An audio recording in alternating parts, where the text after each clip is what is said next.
On commence avec le guide de méditation par prendre refuge, développer la motivation de bodhicitta.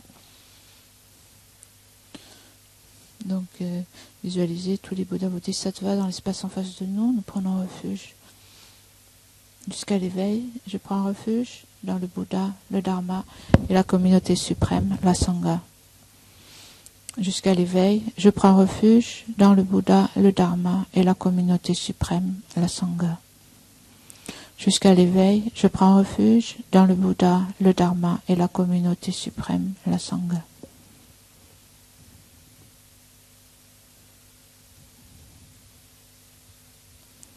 Grâce aux deux accumulations rassemblées par mes pratiques de la générosité et aussi de cette méditation, puissais-je devenir un Bouddha afin d'être bénéfique à tous les êtres.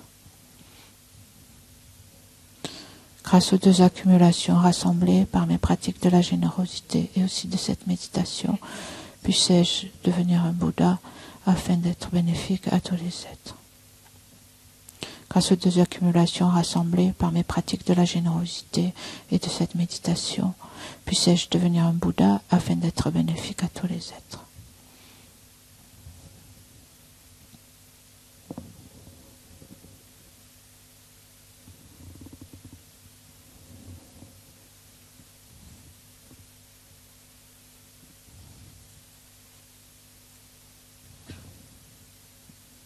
Avec respect, je me prosterne par le corps, la parole et l'esprit.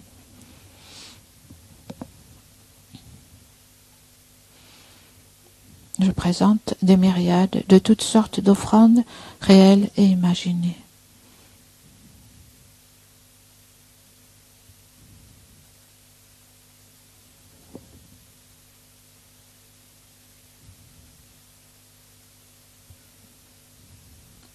Je confesse toutes les actions négatives accumulées depuis des temps sans commencement.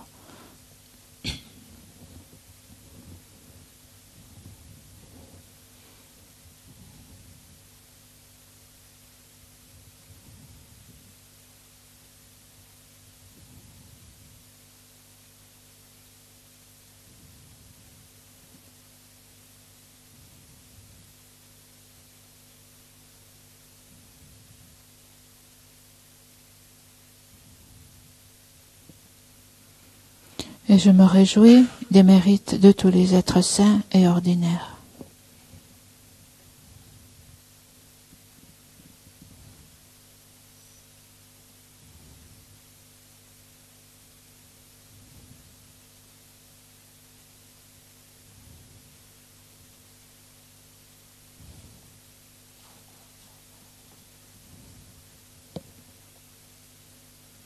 Ô maîtres et Bouddhas, demeurez, je vous prie, jusqu'à la fin du samsara et tournez la roue du dharma pour les êtres.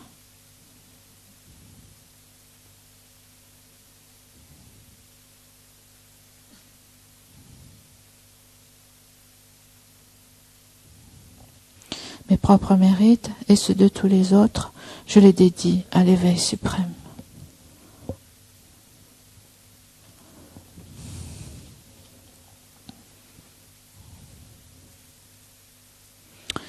Cette terre, ointe d'encens, jonchée de fleurs, ornée du mont Méru, des 4 continents, du soleil et de la lune, je la visualise comme un champ de Bouddha et l'offre, puissent tous les êtres jouir de cette terre pure.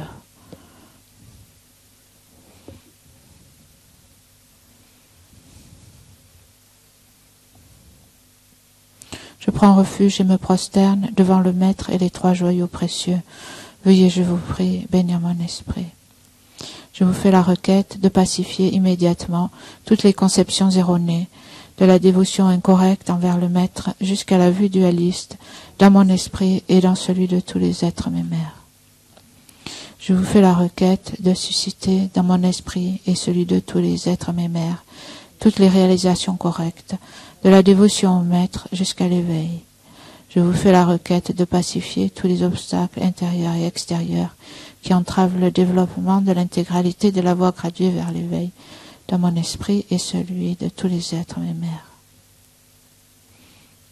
Je prends refuge et me prosterne devant le Maître et les trois joyaux précieux. Veuillez, je vous prie, bénir mon esprit. Je vous fais la requête de pacifier immédiatement toutes les conceptions erronées, de la dévotion incorrecte envers le Maître jusqu'à la vue dualiste dans mon esprit et dans celui de tous les êtres mémères. Je vous fais la requête de susciter dans mon esprit et celui de tous les êtres mémères toutes les réalisations correctes, de la dévotion au Maître jusqu'à l'éveil. Je vous fais la requête de pacifier tous les obstacles intérieurs et extérieurs qui entravent le développement de l'intégralité de la voie graduée vers l'éveil dans mon esprit et dans celui de tous les êtres mémères. Je prends refuge et me prosterne devant le Maître et les trois joyaux précieux. Veuillez, je vous prie, bénir mon esprit.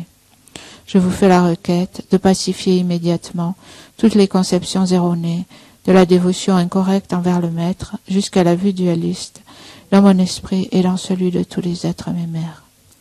Je vous fais la requête de susciter dans mon esprit et celui de tous les êtres mémères toutes les réalisations correctes, de la dévotion au Maître jusqu'à l'éveil.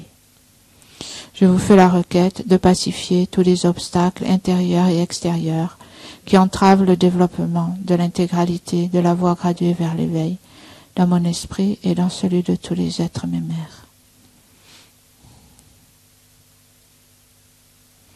Idam Guru Ranam Mandalakam Niyatayami. Précieux et glorieux Maître Racine, veuillez demeurer sur le lotus au-dessus de ma tête. Dans votre grande bonté, veuillez me guider et m'accorder les réalisations de votre corps, de votre parole et de votre esprit. Veuillez me guider et m'accorder les réalisations de votre corps, de votre parole et de votre esprit. Vous êtes l'œil qui contemplait l'immensité des enseignements, la porte d'accès suprême à la libération pour les êtres fortunés. À l'aide de vos moyens habiles, vous nous pacifiez avec amour. Ô Maître spirituel qui nous éclairez, je vous invoque. Puissais-je à aucun moment ne laisser surgir en moi la moindre vue fausse envers les actions du Maître glorieux. Puissais-je considérer toutes ces actions comme pures et avec cette dévotion recevoir les bénédictions du Maître dans mon cœur.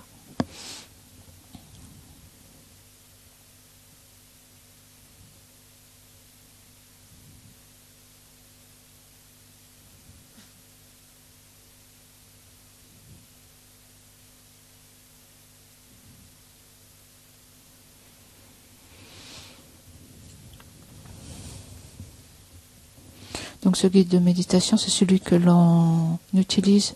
Parmi vous, il y en a peut-être qui sont nouvellement inscrits à ce module, qui n'ont pas fait le premier module. Donc,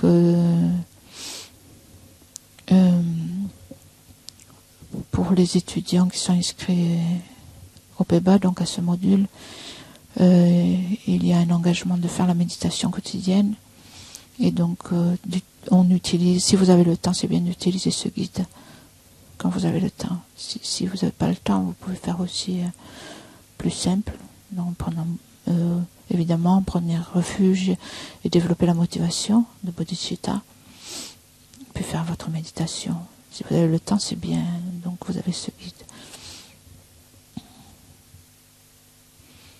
Et donc, je crois que la dernière fois, je vous avais dit que pour ce module et pour les modules qui suivent, en fait, comme on a déjà étudié le Lamrim, pour ce qui suit, en fait, on peut continuer à tourner avec les méditations du Lamrim, vos méditations quotidiennes.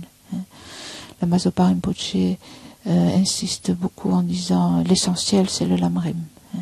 Donc, on avait parlé la dernière fois, vous pouvez diviser les méditations de Lamrim tout entier en 3, et en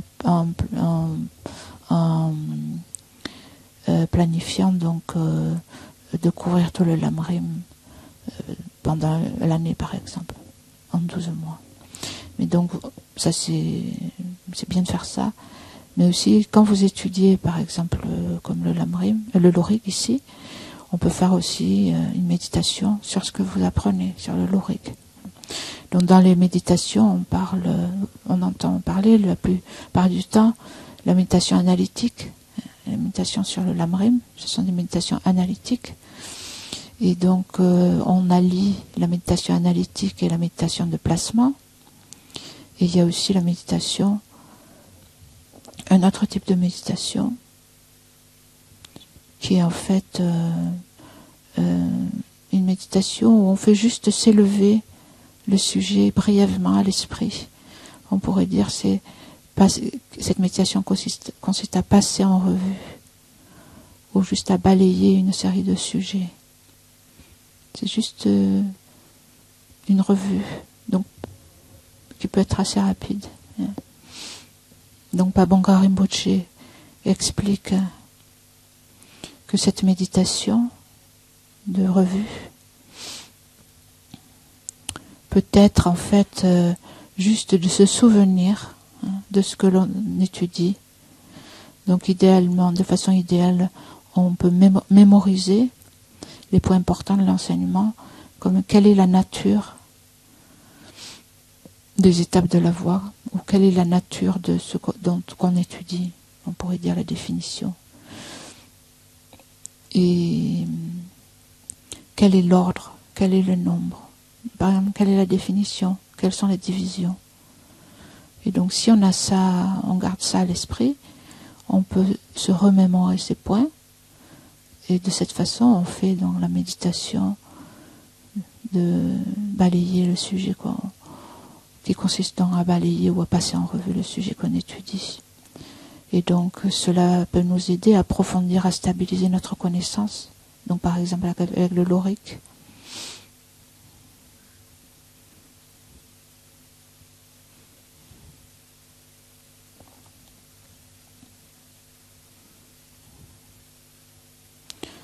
Dans ce lorique, on a vu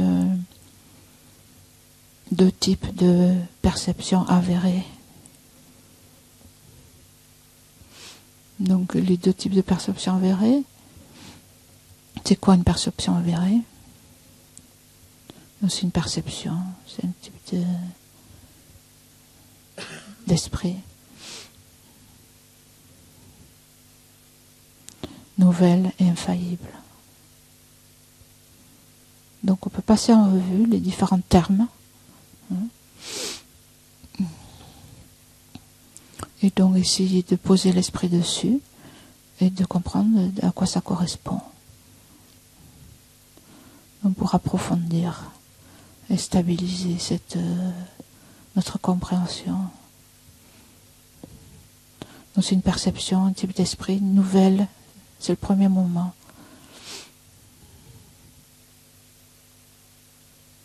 Et elle est infaillible. Donc ça veut dire une connaissance infaillible qui ne peut pas être, quelquefois on dit réfutable. C'est-à-dire qu'on a vraiment compris. La connaissance, elle ne faillit pas.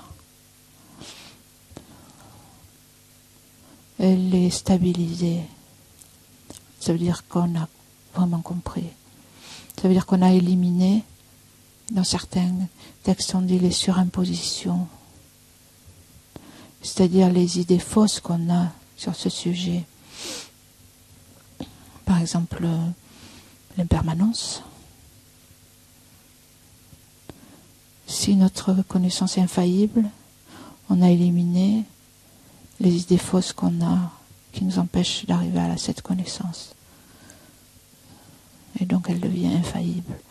On a vraiment touché la cible de ce qui est derrière le mot, de ce que le mot désigne.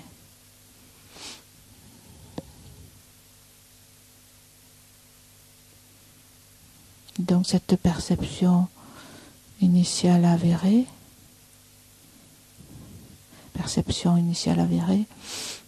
il y en a deux types, direct et inférentiel. Donc direct, elle est nouvelle, elle est infaillible, ça veut dire elle remplit son contrat. Elle remplit le but de la connaître à l'objet. Et elle est directe, ça veut dire qu'elle est non représentative. Donc elle perçoit l'objet directement, sans intermédiaire.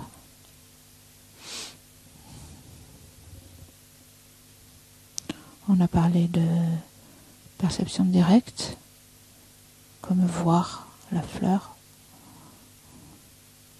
entendre un son.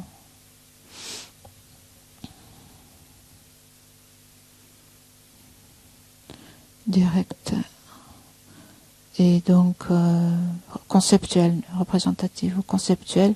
Quand quelque chose est conceptuel, c'est pas l'objet directement, mais c'est l'objet donc à travers une image. La perception directe est immédiate et la représentative est médiatisée. Il y a un intermédiaire entre l'objet et la conscience, une représentation de l'objet.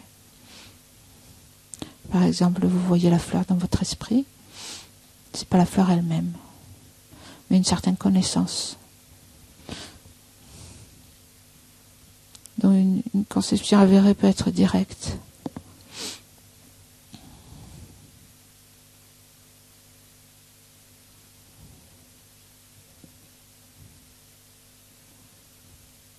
Et direct à travers les sens, les 5 sens.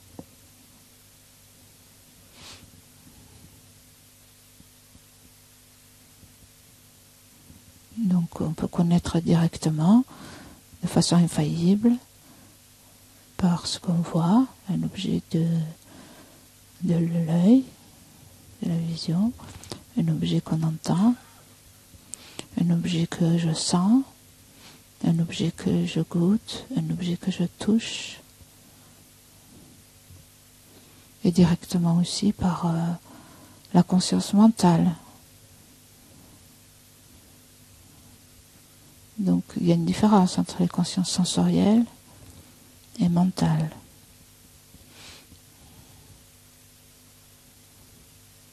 Donc sensorielle, la condition souveraine est une des facultés sensorielles.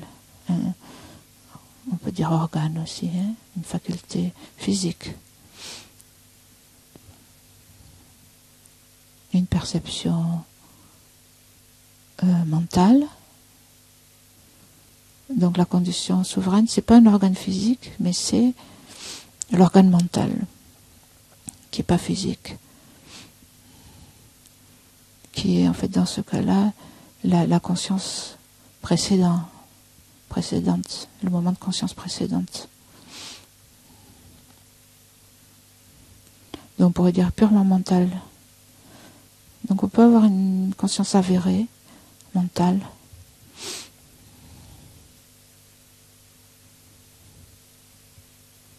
On peut essayer de se souvenir des exemples.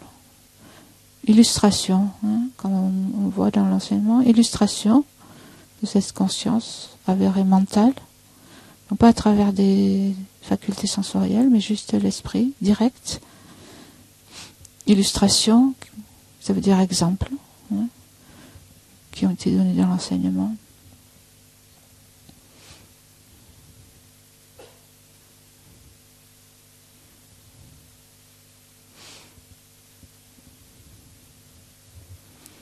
On a parlé, par exemple, d'un moment de conscience mentale directe qui suit une perception sensorielle. Par exemple, quand je vois la fleur, il y a un moment direct mental, mais il n'est pas reconnu chez les êtres ordinaires. Donc elle n'est pas reconnue, elle est inattentive. Elle n'est pas, c'est mental direct, mais c'est pas infaillible, puisqu'elle n'est pas reconnue, elle n'est pas avérée.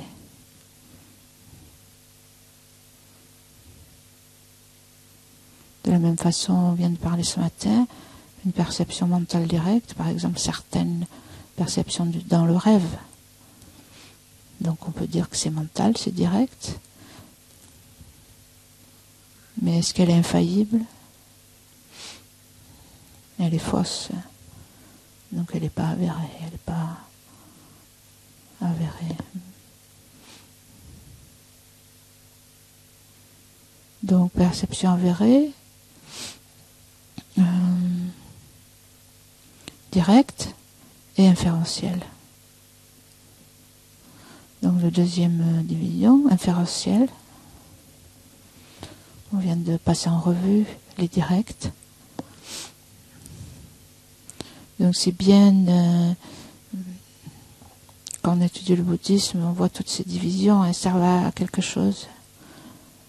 Ça nous permet, par exemple, comme ça, c'est tout un paquet, on ouvre le paquet, et avec toutes les divisions, tout est à l'intérieur. Donc il suffit d'avoir la définition, le nombre de divisions, on ouvre tout, on a tout le sens à l'intérieur.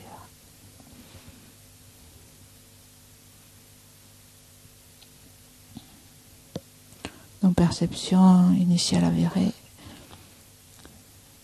Les premières sont directes, les deuxièmes sont inférentielles.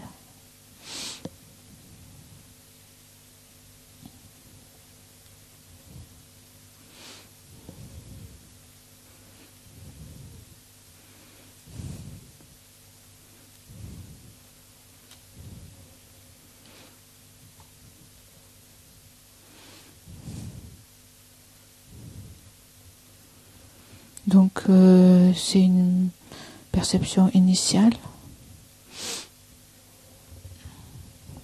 donc avérée, donc elle est nouvelle, elle est faillible. En fait, elle n'est pas directe, puisque la première division c'est direct, inférentiel c'est conceptuel.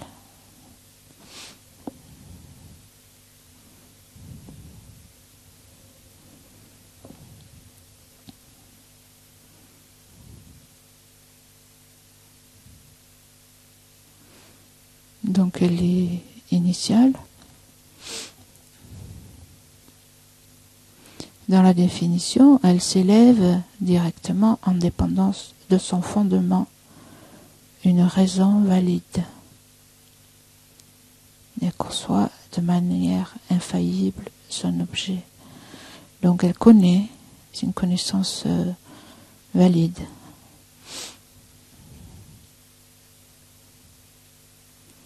Qui dépend donc d'une raison. Une raison à travers laquelle on infère le sens, on infère l'objet.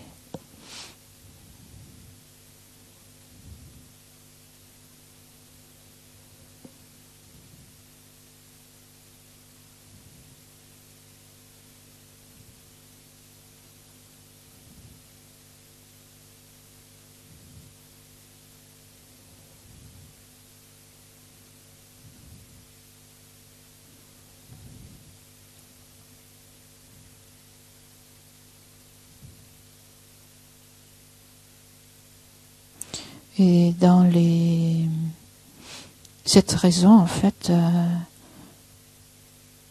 elle peut être diverse, et principalement donc la perception initiale avérée inférentielle, elle a 3 divisions. Une, c'est donc l'inférence par le pouvoir du fait, par le renom et par conviction. Donc les principales, on peut dire, on va dire, juste pour simplifier, ici dans la méditation, par le pouvoir du fait, c'est-à-dire on va déduire les choses à partir de la nature des phénomènes. C'est comme l'histoire dans la cuisine de ma voisine, il y a du feu, parce qu'il y a la fumée qui s'échappe. Donc on déduit la présence de feu par la présence de fumée.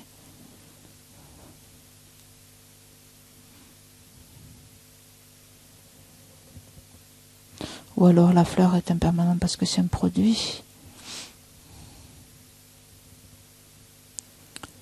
La fleur est un produit, ce qui est produit est impermanent. Donc ce sont des inférences par le pouvoir du fait.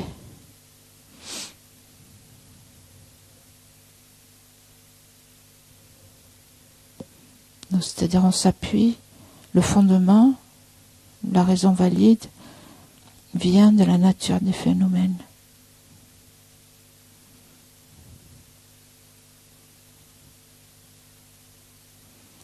Et qui nous permet d'inférer, de comprendre quelque chose, même si ce n'est pas direct. Donc même à travers un concept, ce que ça veut dire ici, c'est-à-dire même à travers une image mentale, par exemple du feu, je ne vois pas directement, mais ça peut induire une connaissance valide.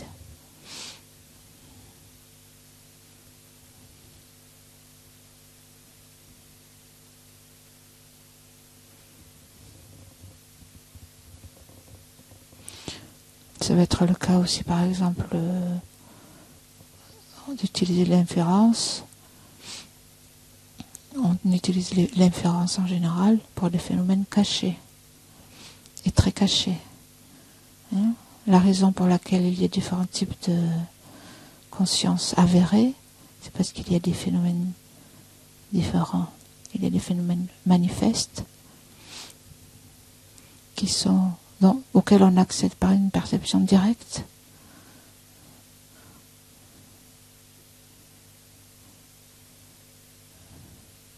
Il y a des phénomènes cachés, comme l'impermanence grossière, la vacuité, le non-soi.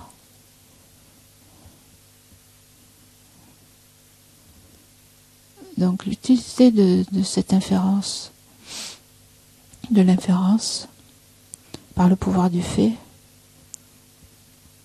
c'est d'arriver à une connaissance qui est cachée, qui n'est pas manifeste, qu'on ne peut pas aborder directement. On peut l'aborder directement, mais pas initialement, pas au début. Éventuellement, on peut comprendre directement la vacuité. Mais comme elle est cachée, on va commencer par l'aborder par une inférence, à travers une inférence, à travers une raison. C'est comme l'impermanence subtile. L'impermanence grossière, on peut la voir. L'impermanence subtile, que tout change à chaque instant, on ne le voit pas directement. C'est difficile. Donc, pour pouvoir voir directement, on va d'abord voir à travers une image mentale, et petit à petit, on va diminuer l'image mentale pour arriver à quelque chose de direct. Donc une inférence par le pouvoir du fait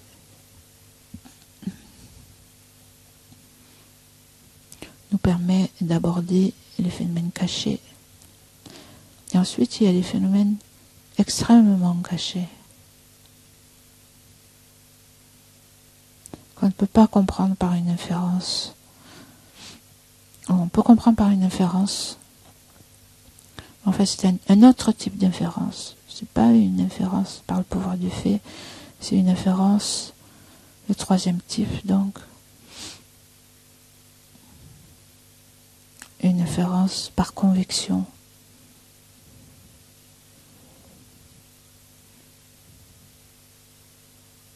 On l'appelle quelquefois aussi une inférence scripturale. Ou paradésion. Une inférence paradésion. Et donc des phénomènes extrêmement cachés, comme par exemple des caractéristiques détaillées du karma.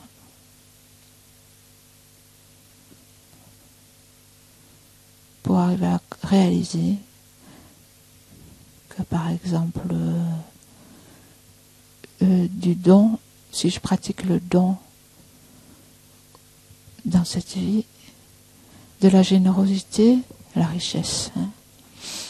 Donc de pratiquer la générosité a comme résultat la richesse. Peut-être dans une autre vie.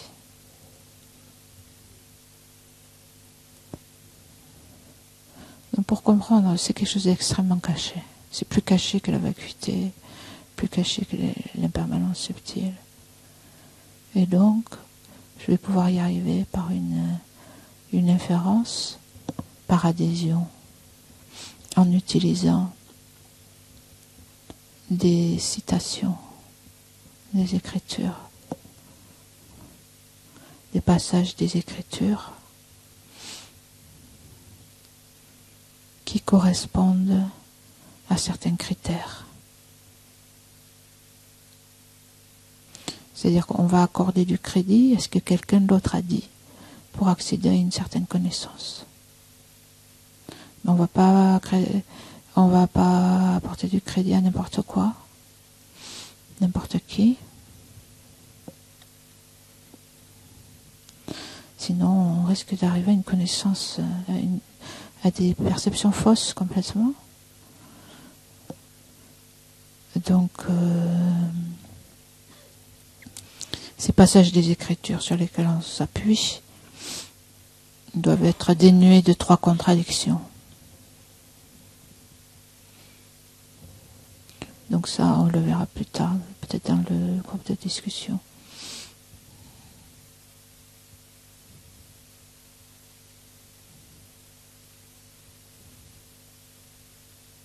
Ensuite, donc ça c'est les 2 types de perceptions avérées qui réalisent leur objet de façon infaillible.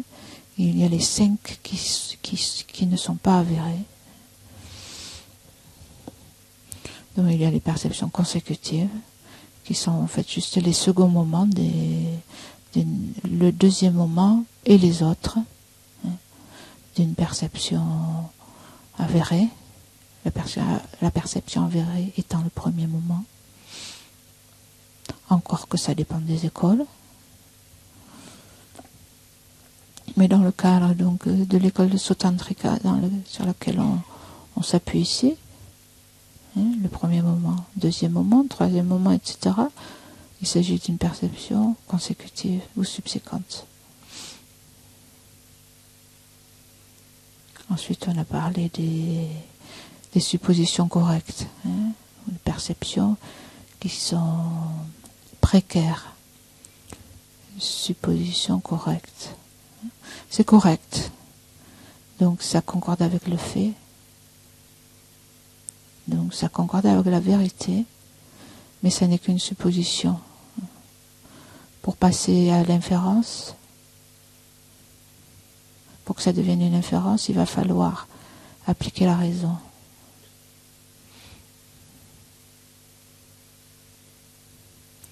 Et donc appliquer la raison, il ne suffit pas d'avoir le bon syllogisme, de dire la fleur est impermanente parce que c'est un produit, ça ne suffit pas.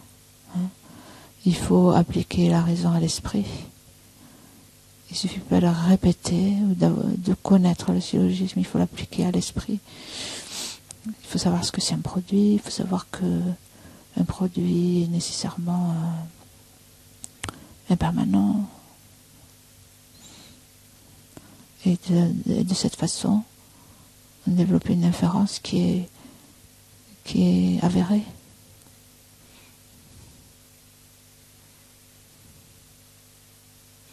Supposition correcte. Après, il y a les perceptions machinales ou inattentives. Et puis, il y a les perceptions hésitantes et les perceptions fausses.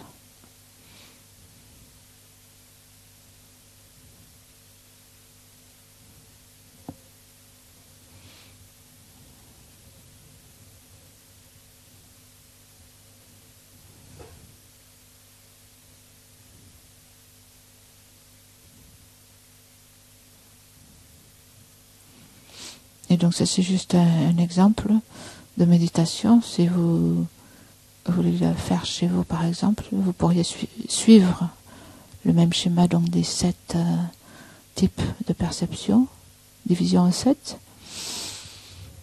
en les passant en revue. Et si vous voulez rentrer dans les détails, vous pouvez en choisir une et observer les divisions.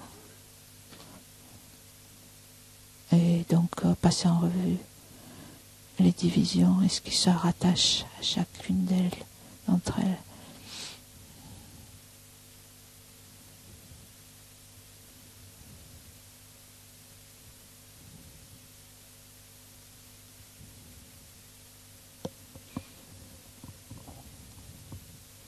Et donc pour terminer, nous pouvons dédier l'énergie positive de cette méditation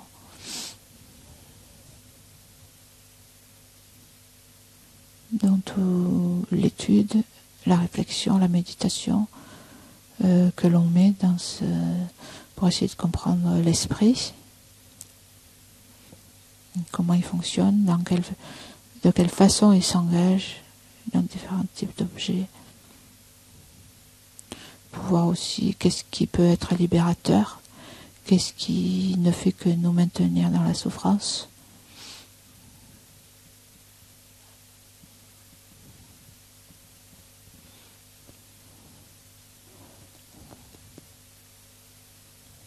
Et donc nous dédions toute cette énergie et tous nos efforts pour que nous-mêmes et tous les êtres puissions justement comprendre et éliminer petit à petit toutes ces perceptions qui nous maintiennent dans la souffrance et développer celles qui nous mènent vers la libération.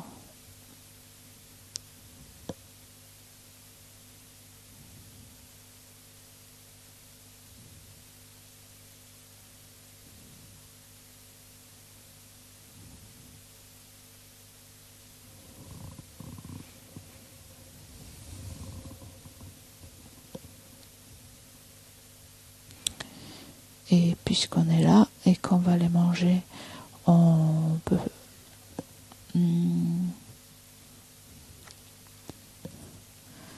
faire l'offrande de nourriture à la page 207.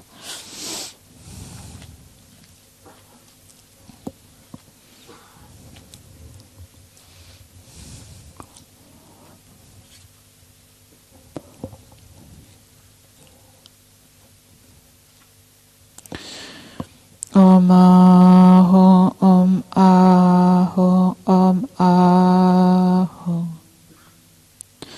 Lama Sangye Lama Chöte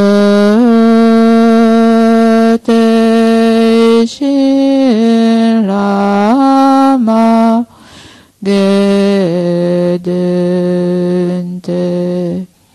Kongije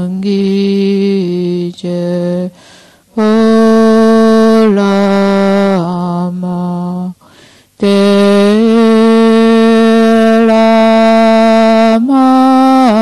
Namla Shepavo.